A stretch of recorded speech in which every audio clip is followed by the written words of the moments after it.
My name is Kathryne Husk. I am a visual artist, painter, sculptor, and poet. My passion is painting, poetry, and my passion is using both of those for activism. I was raised in the Pacific Northwest, and then we moved around a lot from there. I lived all over the country, and I spent the majority of my life in Hawaii. My father worked for the observatory there, and so I was surrounded constantly by scientists and astronomers. I started being an artist basically from the time that I was a year old, and I've just never stopped. I've always painted, colored, and made things with my hands. It's always been an ongoing part of who I am. I like to paint because it's a way for me to express myself in a way that is satisfying to me. I'm a very visual person. By painting, I'm able to put onto canvas what I see in my head. We live in a very ableistic society. It is my hope that I can bring awareness and humanity to the persons with disabilities community, that far too often representations of the disabled are infantilized or dehumanized. With my art, I want to bring back the humanity of persons with disabilities instead of making them objects or things to be pitied. When I create my art, I feel alive, passion, at ease, and complete. That if I couldn't do my art, I would be lost. Like eating or breathing, it is a function of my body that has to happen. For me, the hardest step in creating a painting is the motivation. I'm not ashamed to admit that I suffer from anxiety and depression, and partly due to my disability because of the intense pain that it brings. And so the hardest part of any project for me is just getting the motivation to sit down and do it, because it's in there. The ideas are there. There's a endless spring of ideas. It's getting over that hump of today's a bad pain day, or I really just want to curl up and not do anything because I can barely move my body. And it's getting in the psychological mindset of trying to move beyond that. And that to me is the biggest hurdle.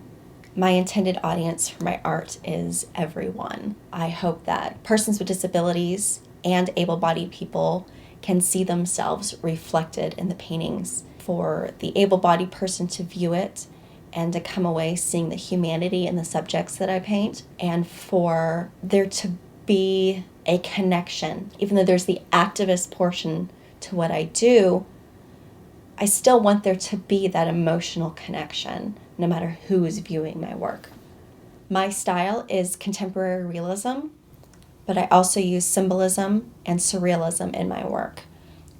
To me, in painting, there are no mistakes, and so if I feel that I've somehow made one, I just have to remind myself that I'm the creator and I can go back and I can fix it. A mistake isn't a setback as much as a way for me to step back from the work, evaluate what I'm doing, and then go back at it with renewed vigor.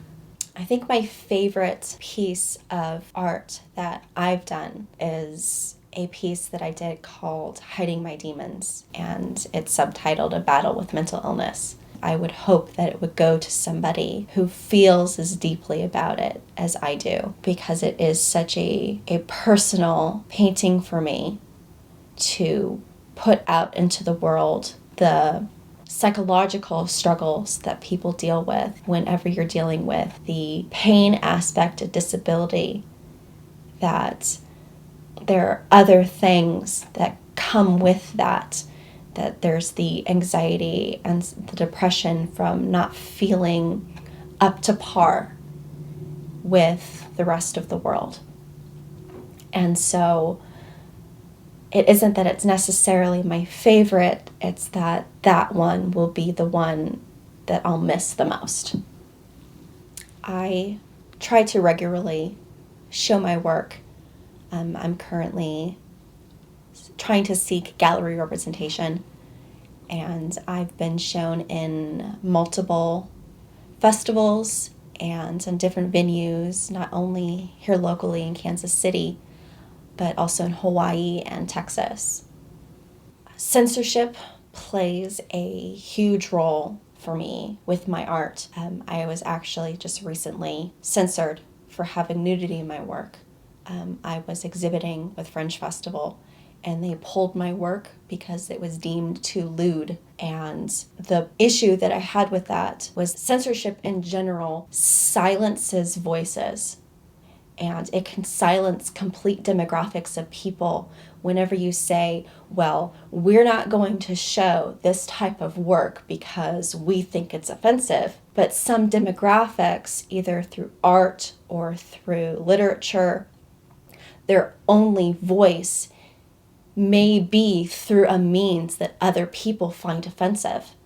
I've been recently following different feminist blogs, and one of the issues that's been brought up is that women of color have been taking back the female form and showing their form as a sort of protest. And so by saying, well, we can't show nudity because nudity is lewd, you're completely silencing a group of people that use that as their voice. So when they took my art down and they moved it out and they put it in an attic space and in a supposed gallery space where other people could see it, but there wasn't any visitors. And, I have to stop and think that what's the state of the art movement in Kansas City when a festival that is supposed to be so open and on the fringe and inclusive of different types of artists says, well, now we're going to be having a family-friendly art festival. That when did family-friendly and art become synonymous? And that, to me, is the biggest problem with the Kansas City art scene. That in other areas of the country, art is seen as a way to express radical ideas. And here, there is no radical nature, that everything is safe and it's comfortable. And when you say, oh, well, we can't show that because people might find offense to it, maybe the issue isn't the offensive art. Maybe the issue is finding a venue that will allow artists to have that voice, to be able to say those things. I feel like the Kansas City art scene is keeping a lot of voices silent through the experience that I went through with being censored at Fringe Festival, to having accessibility issues with different arts venues. That it might be just my personal experience, but that means that there's other artists within the community who experience the same issues that I do. And having constantly run into these issues, I think how demoralizing it must be for other artists with disabilities. And that Kansas City needs to step up and make our art community accessible.